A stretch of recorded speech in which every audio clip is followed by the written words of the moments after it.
welcome to another episode of Let's Talk About It. My name is Mama.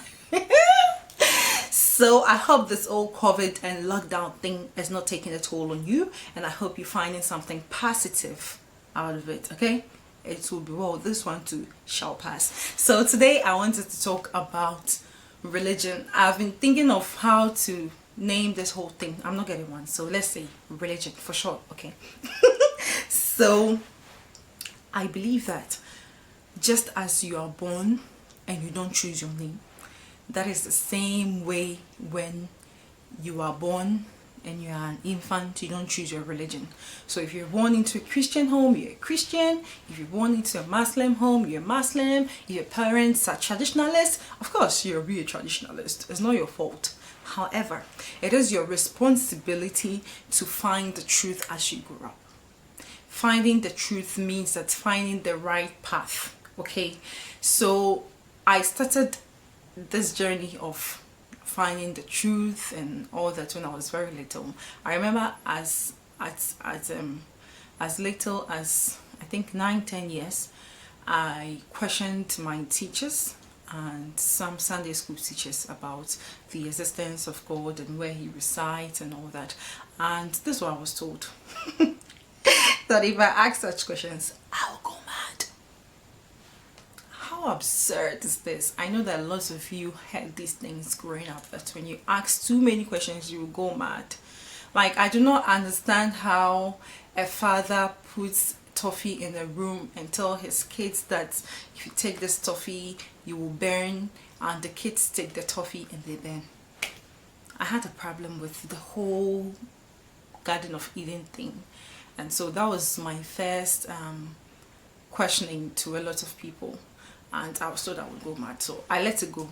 But I think when I got to the university, I decided to read religion because of this. So I read religion for 2 years in the university, and it broadened my mind to understand and appreciate other religions.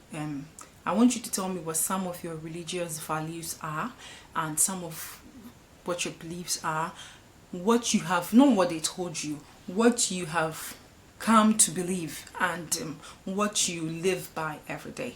So let me tell you mine.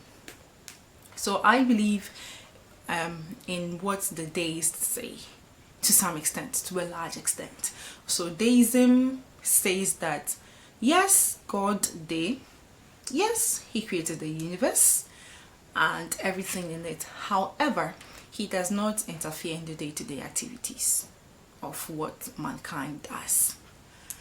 But I disagree with the deists when they say that there are no spiritual occurrences. I believe in spiritual occurrences. So far as I sleep and dream, there are spiritual occurrences. That's what I believe. But I believe when they say that yes, God did, but he doesn't really interfere. I believe so because I think that if he interferes, there will be so much chaos and anarchy, and so there's no need for him to also interfere, because he's given us brains to live. I believe that he's given us that freedom of will and determination, and so he doesn't need to interfere. But when we call him, he needs to interfere. So he won't interfere when you haven't called him, but when you call him, he will come. That's what I believe in. Okay, that's the principle, and that's the religious belief that I live by. That God, he knows everything. He is there.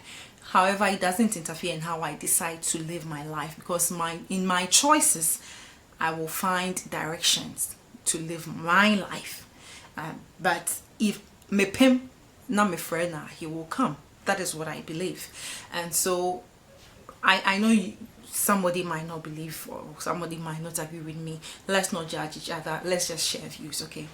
So in as much as I'm a Christian, there is not everything in the Bible that I believe, because I have question marks on them and they have not been answered properly.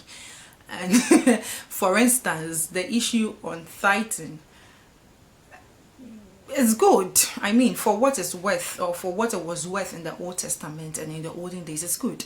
But now I do not see why I should pay my tithe. I think that a lot of these churches are businesses. I'm a Methodist, I'm a proud one, but even the Methodist church influenced my decision not to pay tithe again, because there was a time that the Methodist University was in debt, and they levied everybody in the church to pay a percentage to clear the debt. And I was confused because, see, I'm a Methodist. However, if I decide to go to Methodist University, I will pay school fees. And so I do not know why a whole administration should go for a loan and do whatever they did and not be able to pay, and I have to be levied. I'm not paying. So I do not pay my tithe. I do not believe in certain things that some prophets say. You know, these prophets, not all of them, but a lot of them, to a large extent, use their brains. And as I think that we need to be really open-eyed, if there's a word like that, and very vigilant, so that we will not be led astray by these people, because some of what they say, some things they say, some of their actions, by their fruits ye shall know them.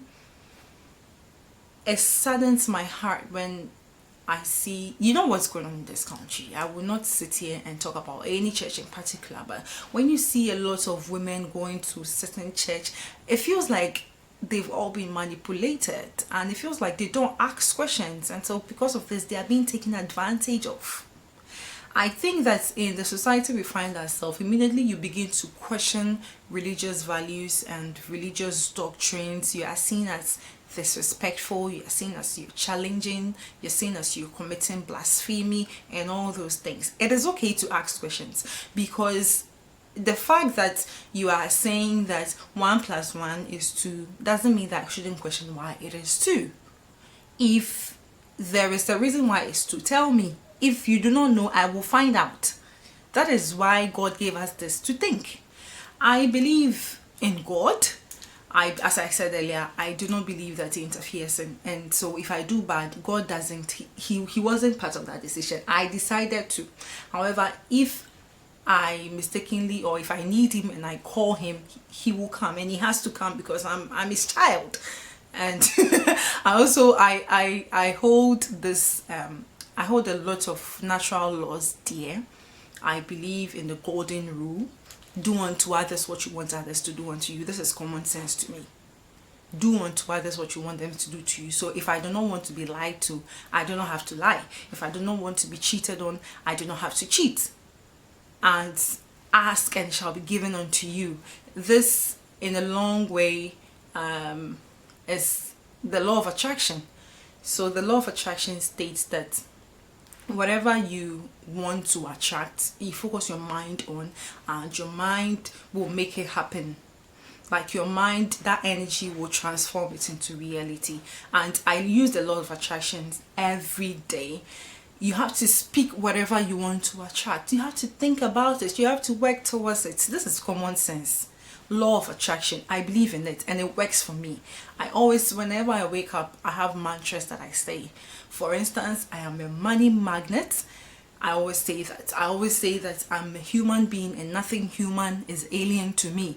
Like these are things I believe in. I sleep it, I think it, I eat it because I believe in it. I feel like a lot of times we ask for things and we do not really know what we are asking for because we don't believe in them. That is what I think.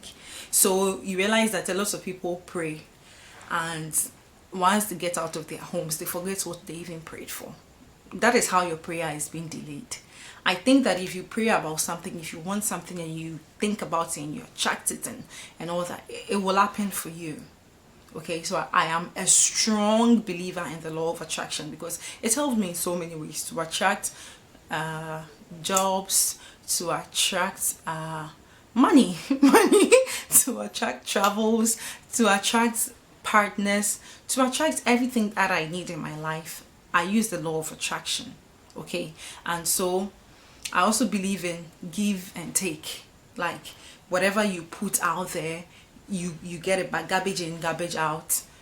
I believe in that. I mean, I believe in things that are really, really common sense. I believe in questioning doctrines, so that you do not have to tell me that the Bible says this, so I have to believe it. Yes, I believe in the Bible, but I need to question things that I do not understand. And that is what I want all of us to do, to question things that we do not understand. It doesn't mean you are rude. It doesn't mean that you are arrogant. If you don't understand, you don't understand it. And until you find peace with understanding it, it's okay if you do not live by it. That's what I believe in.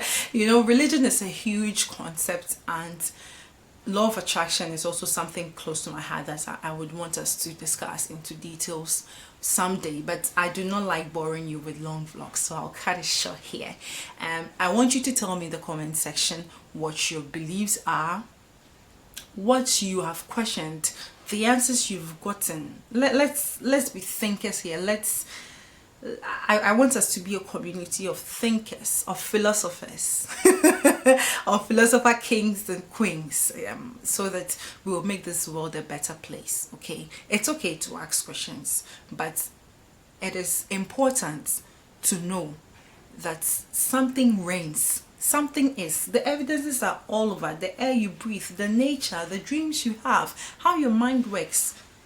There is something controlling this thing, and it is God. It is the universe. If it's a stone that you believe in, so far as it's a supreme being to you, that's what matters to me. I think that we all have to believe in something that is above us, and that's all I have for you guys. I hope that you caught this drift. I hope that you understand what I'm trying to talk about. Okay, so I'll see you in my next vlog, and please, in the comment section, let's get interactive.